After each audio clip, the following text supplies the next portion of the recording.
All right, guys, in this video, we're going to help you add your trading ATA to your BotJok account. If you've already gotten to this point, you've already added your exchange, you can verify that under your exchanges section. But we're going to continue on to the adding the trading ATA.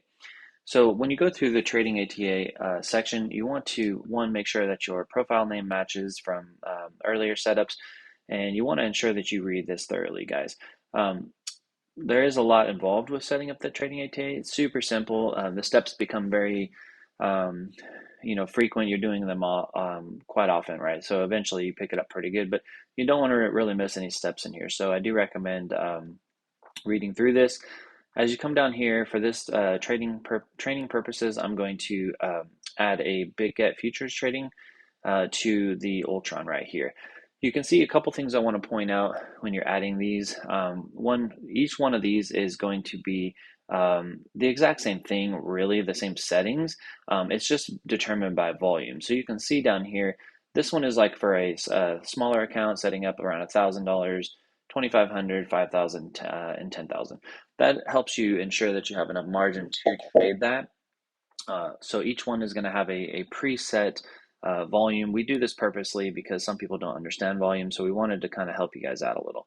You can see the volume that it trades on specific pairs as we do send those signals. So coming through here, you can see we do have leverage. These are higher risk because it is leverage. You can have the risk of liquidation, and we do support Big At as well as KuCoin across the board. As you come down through here, if you're setting up black box, it's the same thing. Minimum required may vary. We can't put a minimum because black box allows you to control the volume. You can do as little as what the exchange allows or as maximum as what the exchange allows. So that's why we set that up that way. If you do see an upgrade, your membership does not support that particular one. You can see here under plans where it shows that. Over here you have the live trader. Again, the minimum may vary because you can change your volume as well. This is offered to everybody who has an active membership. And then you have the spot, which is also available to everybody with active membership.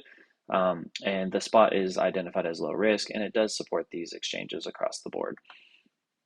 I don't recommend setting it up with less than $100, but I want you to think about that. If you put $100 in there and you start trading it, you can't really expect that to earn enough to cover your fees.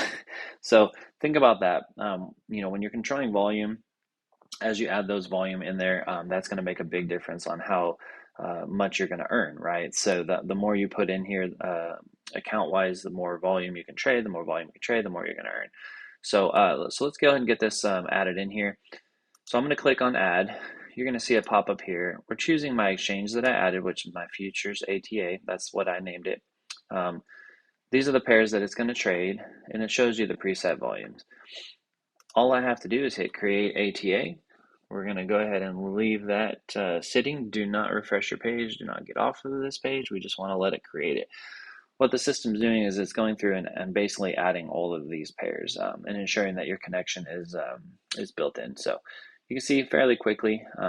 Now it populates, and now we have an active ATA trader in here. So once you have this, it will show you that you have all your pairs, the volume they trade, and the status is on or off. If you don't want one, you can turn these statuses off. I recommend just leaving them on only because you are in control of sending that signal. So if you don't want to send the signal, then don't send the signal, right? But if you do want to double check, you can turn it off here. We can edit it. Editing will allow you to click here to disable if you like, and you can update that way. You can also delete it. If you do have active trades that come through, they will be displayed in this section here, and you can hit this refresh button to refresh that as you get the alerts to confirm if your trade has gone through. So once you get to this section, guys, you are ready to rock and roll. You can move on to the next ones where you're adding the indicator and start firing the alerts and get this thing working for you. I hope that helps you out, and you guys have a great rest of your day.